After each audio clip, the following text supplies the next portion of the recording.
My name is Lorraine. My husband Ed and myself were called by Janet Smurl to this home that we are now in just prior to the Christmas holiday at the early part of December. On January the 17th, we visited this home for the very first time, interviewed the families concerning the phenomena that was taking place to them. The phenomena began quite a while ago, but began to climax at this time. We are in their home again today on February 14, 1986. Jack, can you give up? Let me tell you about the Smurl family and their horrifying experience that went down in Pennsylvania back in the 1980s. This is one of those real-life exorcism stories that feels like it was ripped straight from a horror movie, except this actually happened. It's the kind of story that'll make you question what's real and what's not when it comes to the paranormal. What's really creepy about this one is that the whole thing didn't just happen to one person. It affected an entire family over the span of years and involved not just exorcisms, but also a whole lot of strange, violent activity. The Smurl family went through a lot of trauma during this period, and whether you believe in the supernatural or not, it's a wild story. So, the Smurl family consisted of Jack and Janet Smurl, along with their daughters and Jack's elderly parents. They were living in a duplex in West Pittston, Pennsylvania, starting in 1973. On one side of the house lived Jack and Janet with their kids, and on the other side, Jack's parents. It seemed like an ideal setup, right? Family close by, a shared home in a peaceful neighborhood. What could go wrong? Well, that's when the weird stuff started happening. At first, it was just small things, almost like annoyances. They noticed strange smells around the house, kind of like something rotting or sewage, but they could never find the source. The smells would come and go without explanation.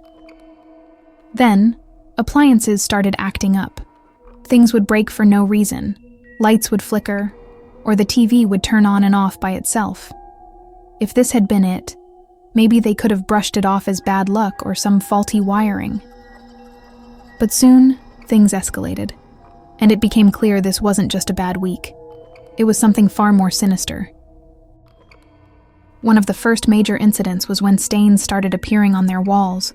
They would clean them, repaint them, but the stains would come back, like something was trying to mark their territory. Then the noises started, knocking and banging in the walls, footsteps when no one was there, and even disembodied voices. The family was freaked out but tried to deal with it, thinking maybe it was an old house making noises or a trick of the mind. But that only worked for so long. Things took a darker turn when objects began flying around the house. They'd see furniture moving on its own, like it was being shoved by some invisible force. Janet would be sitting in the kitchen, and suddenly, dishes would fly off the table. Once, a heavy dresser moved across the room without anyone touching it. They started to feel like prisoners in their own home. There was a constant feeling of dread, like something was watching them all the time. And it wasn't just Jack and Janet experiencing this. Their daughters and Jack's parents were also reporting strange occurrences. By this point, they were certain something evil was in the house, but they didn't know what to do. Jack and Janet were devout Catholics, so they reached out to their local priest, thinking maybe a blessing would help. The priest came over, blessed the house, and for a short time things calmed down. But it didn't last long. Within days, the activity ramped up again, even worse than before. Now, let's talk about the physical attacks. Janet reported being touched and grabbed by unseen hands. Sometimes, she'd wake up with scratches on her body, or feel like something was pulling her out of bed. Jack, too, wasn't spared. He would wake up with bruises and cuts that he couldn't explain. One time, while he was lying in bed, he felt an invisible force pin him down, unable to move or breathe for several minutes. It felt like something was trying to suffocate him. Imagine that. Waking up in your own bed, but not being able to move, with something unseen holding you down. It was terrifying. Things got so bad that the Smurls couldn't sleep in their own home. They'd go to relatives' houses to try and escape whatever was haunting them. But even when they were away, the feeling of fear followed them. It was like whatever was in their house had attached itself to them, and no matter where they went, it wasn't far behind.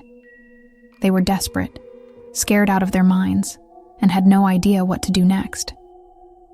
That's when they decided to bring in the big guns, Ed and Lorraine Warren. Now, if you're familiar with paranormal investigations, you've probably heard of the Warrens. They're the famous couple behind some of the biggest supernatural cases in history, like the Amityville haunting and the events that inspired the Conjuring movies. Ed was a demonologist, and Lorraine was a psychic medium. When they heard about what was going on with the Smurls, they agreed to take the case. The Warrens believed the Smurls were dealing with not just one entity, but several. They thought the house was infested with demons and possibly even a malevolent spirit. Lorraine claimed she could sense the presence of multiple dark forces in the home. They set up investigations and tried to communicate with whatever was haunting the family. According to the Warrens, the activity in the house was undeniably real and dangerously strong. They even suggested that one of the entities in the house was trying to possess a member of the family. The Warrens performed several exorcisms and blessings, but even they admitted that they weren't entirely successful. The demons didn't want to leave. There's even a story about how one of the demonic entities sexually assaulted Jack during their time in the house. It was a deeply disturbing claim, but Jack and Janet both stood by it. Throughout this whole ordeal, the Smurl family was in the media spotlight. Their story was covered by newspapers, and they even appeared on talk shows. Some people were sympathetic, believing that they were really being tormented by something evil. But, as you can imagine, not everyone bought into it. There were skeptics who thought it was all made up for attention or money. Some people claimed that the Smurls were just imagining things, or that they were experiencing mass hysteria. The family, however, was adamant that what was happening to them was real. They didn't want attention. They just wanted their lives back. Eventually, the Catholic Church got involved again. A series of formal exorcisms were performed on the house, but the results were mixed. While some of the exorcisms seemed to help for a while, the activity would start up again soon after. It was like the house refused to be cleansed. After years of living in this nightmare, the Smurl family finally moved out of the house in 1987. They couldn't take it anymore. They just wanted to get away from whatever had been tormenting them for so long. After they left, the paranormal activity seemed to stop, or at least it wasn't reported by the new owners of the house. Their story didn't fade into obscurity, though. In 1991, a TV movie called The Haunted was made, based on the Smurl family's experiences. It became a pretty popular film for people interested in the paranormal, and it solidified the Smurl haunting as one of the more well-known supernatural cases in America. But even after all this time, the events of the Smurl haunting remain controversial. Some believe it's one of the most compelling cases of real demonic activity, while others think it's just a hoax or a case of misinterpreted psychological issues. What makes the Smurl haunting stand out, though, is that it wasn't just one person experiencing these things. It was a whole family. The fact that the Warrens, who were well known for their work in the paranormal, believed the case was real adds another layer to it. But at the end of the day, whether you believe in the supernatural or not, the Smurl family clearly went through something traumatic. If it wasn't demons, then it was something else. Something that pushed them to the brink and made them flee their home after years of torment.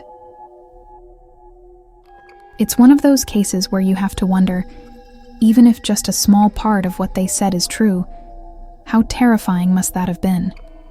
To be trapped in your own home, not knowing what's going to happen next, constantly living in fear.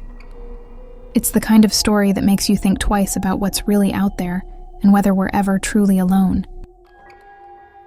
So, that's the story of the Smurl family. A haunting that spanned years, involved multiple people, and left a mark on paranormal history. Whether you believe it was real or not, it's hard to deny the impact it had on the people involved. For them, this wasn't just a spooky tale. It was their life.